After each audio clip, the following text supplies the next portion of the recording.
Assalamualaikum warahmatullahi wabarakatuh. Perkenalkan saya Vina Lutfia Aletasya, NDH 03 dari anggota Latsar Kota Sukabumi Angkatan 2 akan mempresentasikan tugas hari ini mengenai profil Dinas DKP 3 atau Dinas Ketahanan Pangan, Pertanian, dan Perikanan Kota Sukabumi. Tugas pokok dari DKP 3 menurut Perwal nomor 141 tahun 2022 adalah Dinas membantu wali kota melaksanakan urusan pemerintahan yang menjadi kewenangan daerah dan tugas pembantuan yang diberikan kepada daerah di bidang pangan, pertanian, dan perikanan. Selanjutnya ada struktur organisasi dari DKP 3 Kota Sukabumi, dikepalai oleh kepala dinas, di mana di bawah kepala dinas ada sekretaris dinas, ada bidang-bidang, ada langsung ke UPTD, dan juga kelompok jabatan fungsional dan pelaksana. Di bawah sekretaris dinas atau sekretariat ini ada 3 subbagian, yaitu subbagian umum dan kepegawaian, subbagian keuangan, dan juga bagian kelompok jabatan fungsional yang di mana di DKP 3 ini merupakan bagian perencanaan. Lalu ada 4 bidang di dinas ini. Yang pertama bidang ketahanan pangan, bidang tanaman pangan, hortikultur, dan perkebunan, ada bidang peternakan dan kesehatan hewan, dan juga bidang perikanan. Masing-masing bidang ini dikepalai oleh kepala bidang, dan di mana di bidang TPHP atau tanaman pangan, hortikultur, dan perkebunan ini ada satu kasih, yaitu kepala seksi sarana dan prasarana TPHP.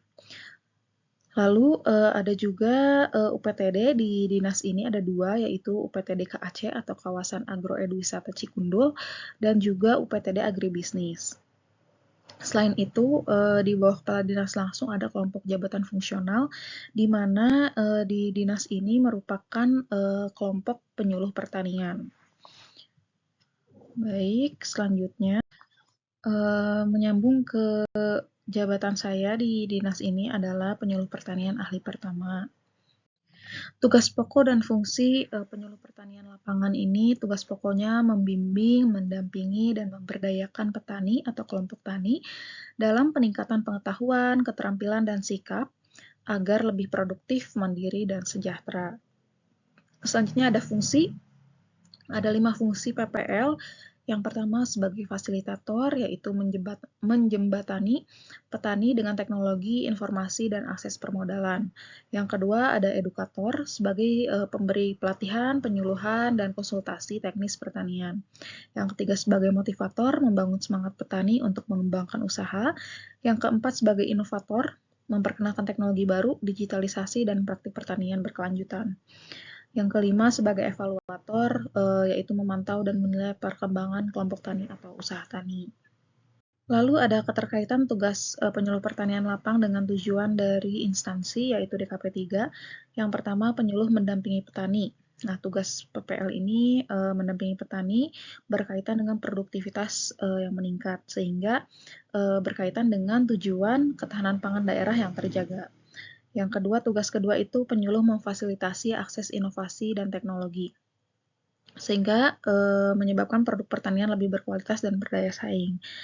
Dan yang ketiga, penyuluh memberdayakan kelompok tani sehingga petani lebih mandiri dan sejahtera. Selanjutnya ada beberapa implementasi tugas penyuluh pertanian yang berhubungan dengan aspek Smart ASN sesuai dengan agenda hari ini. Yang pertama, nasionalisme mendukung kedaulatan pangan daerah. Yang kedua, integritas, memberikan layanan secara jujur, disiplin, dan transparan. Yang ketiga, hospitality, melayani petani dengan ramah, mudah diakses, dan mendengarkan kebutuhan mereka. Lalu networking, menjalin kerjasama dengan perguruan tinggi, swasta, komunitas, serta memfasilitasi akses petani ke pasar, modal, dan teknologi. Lalu berhubungan dengan literasi digital, menggunakan media sosial, aplikasi, dan grup komunikasi digital untuk penyuluhan.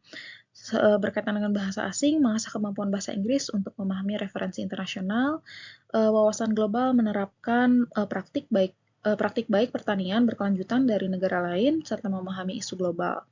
Ya, dan yang terakhir, entrepreneurship, membimbing petani agar tidak hanya fokus pada produksi atau budidaya, tetapi juga mengembangkan jiwa wirausaha dan pengolahan, pengemasan, dan pemasaran produk.